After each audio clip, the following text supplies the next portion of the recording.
అండి, welcome to Annapurni talks. ఇవాళ మేక కాళ్ళతో పులుసు కూర చేస్తున్నానండి. సూపర్గా ఉంటుంది, అద్దరిపోతుంది అనమాట. నా స్టైల్లో ఎలా చేస్తానో మీరు చూసేయండి. ఇవైతే 6 మేక కాళ్ళు అండి. అవి తెచ్చి మంచిగా హాట్ వాటర్లో నానబెట్టి శుభ్రంగా తెల్లగా నీట్గా కడిగి పెట్టాను.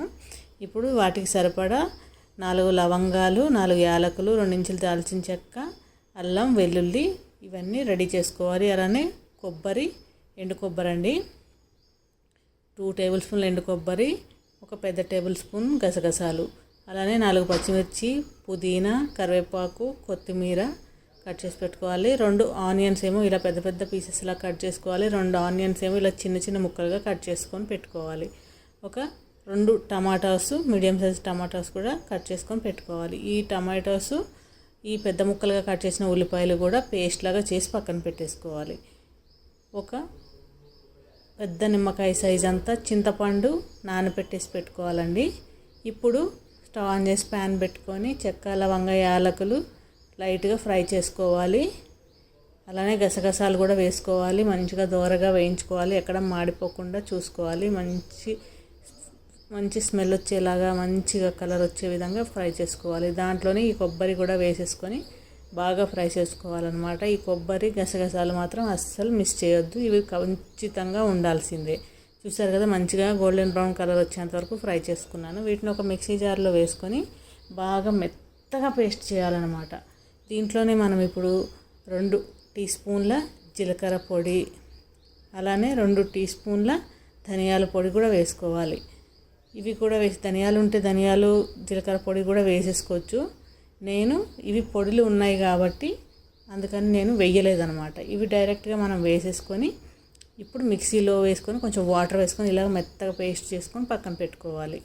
ఇప్పుడు స్టవ్ ఆన్ చేసుకొని కుక్కర్ పెట్టేసుకొని తగినంత ఆయిల్, కొంచెం ఆయిల్ ఎక్కువ వేసుకోవాలండి. ఆయిల్ వేసుకున్న తర్వాత ఆనియన్స్ వేసుకొని అలానే పచ్చిమిర్చి కూడా వేసుకొని బాగా ఎర్రగా గోల్డెన్ బ్రౌన్ కలర్ వచ్చేంత వరకు మంచిగా ఫ్రై చేసుకోవాలి. కొంచెం ఆయిల్ కూడా ఎక్కువనే పడుతుంది. చూసారు కదా, గోల్డెన్ బ్రౌన్ కలర్ వచ్చిన తర్వాత మనం ఆనియన్స్, టమాటో గ్రేవీ లాగా చేసుకున్నాం కదా, గుజ్జుగా పేస్ట్ చేసుకున్నాం కదా, అది కూడా వేసేసుకొని బాగా ఆయిల్లో మగ్గి పెట్టాలన్నమాట. ఇది చాలా బాగా మగ్గించాలండి, స్మెల్ రాకుండా. అలానే కొంచెం కరివేపాకు కూడా వేసుకొని బాగా ఫ్రై చేసుకోవాలి ఈ ఆయిల్లో. ఇది మనం ఎంత బాగా ఫ్రై చేస్తే అంత టేస్ట్గా ఉంటుంది కూర. దాంట్లోనే కొంచెం పుదీనా కూడా వేసేసి దీన్ని కూడా బాగా ఆయిల్లో ఫ్రై చేసుకోవాలి. ఇలా ఫ్రై చేసుకున్న తర్వాత ఒక 1/2 చెంచా పసుపు, 4 చెంచాల కారం వేసానండి. మీకు ఇంకా కారం కావాలంటే వేసుకోవచ్చు. నాకు సరిపడగా నేను వేసేసాను. 4 టేబుల్ స్పూన్స్ అయితే వేసాను. అలానే ఒక స్పూను సాల్ట్ కూడా వేసేసి ఏదైతే మనం పేస్ట్ అదంతా వేసామో దాంతోపాటు మనం మగ్గించుకోవాలన్నమాట. ఆయిల్లో ఇది బాగా మగ్గబెట్టాలి. ఇలాగా ఆయిల్ తేలుతుంది అని, సపరేట్ అవుతుంది అన్నప్పుడు మనం అల్లం వెల్లుల్లి పేస్టు ఫ్రెష్గా దంచుకున్నది వేసుకోవాలి. దీన్ని కూడా వేసి మంచి స్మెల్ వచ్చే విధంగా ఫ్రై చేసుకోవాలి. చూసారు కదా, ఇలాగ ఆయిల్ సపరేట్ అవ్వాలి. అప్పటి వరకు మాత్రం తప్పకుండా కొంచెం నెమ్మదిగా టైం తీసుకొని ఫ్రై చేసుకుంటూ ఉండాలి. ఇప్పుడు మేకకాళ్ళన్నీ కూడా వాటర్ అంతా తీసేసి దీంట్లో వేసేసుకొని ఈ మసాలా పేస్టు, అలానే ఈ మేకకాళ్ళు అన్నీ కూడా ఆయిల్లో ఒక 10 నిమిషాల పాటు బాగా మనం ఆయిల్లో ఈ మసాలాలతో పాటు, ఉప్పు కారాలతో పాటు బాగా ఫ్రై చేసుకోవాలండి. ఈ మేకకాళ్ళు అనేది ఆయిల్లో ఖచ్చితంగా ఫ్రై చేయాలి, లేకపోతే నీసు వాసన వస్తాయి, అస్సలు బాగుండవు. ఏదో ఒక మూల నీసు కంపు వస్తుందన్నమాట. అందుకని మనం ఈ ఉప్పులు, కారాలు ఇవన్నీ వేసినప్పుడు ఖచ్చితంగా 10 నిమిషాలు వేయించుకోవాలి.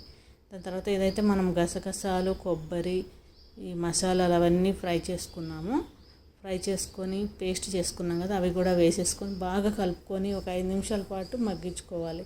దాని తర్వాత చింతపండు నానబెట్టుకున్నాం కదా, అది కూడా మంచిగా ఇట్లాగా జ్యూస్ తీసేసుకొని ఆ చింతపండు జ్యూస్ కూడా వేసేసుకొని ఇంకా మనకి వాటర్ పడతాయండి.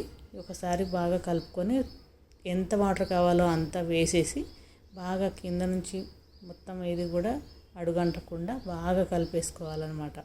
ఈ విధంగా కలిపేసుకొని మనకి సాల్ట్ సరిపోలేదు, ఇంకా తగినంత సాల్ట్ ఎంత సరిపోతుందో అంత కొంచెం కొత్తిమీర వేసేసి మళ్ళీ ఒకసారి కలుపుకొని మూత పెట్టేసి ఖచ్చితంగా నేనైతే 15 విజిల్స్ పెట్టానండి. 15 విజిల్స్ పెట్టాలి, అప్పుడే మనకి మంచిగా అవుతుంది. ఆ ముక్క అనేది సాఫ్ట్గా బాగా కుక్ అయిపోతుంది అనమాట. చిన్నపిల్లలు కూడా ఈజీగా తినేయచ్చు, ఇట్లా నమలే పనే ఉండదు అనమాట, మంచిగా ఉంటుంది.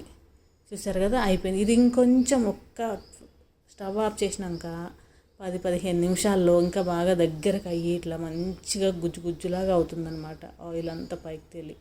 చూసారు కదా, ఇంత సింపుల్గా చేసుకోవచ్చో అదిరిపోతుందన్నమాట. ఈ విధంగా ట్రై చేయండి, మీ అందరికీ నచ్చుతుంది.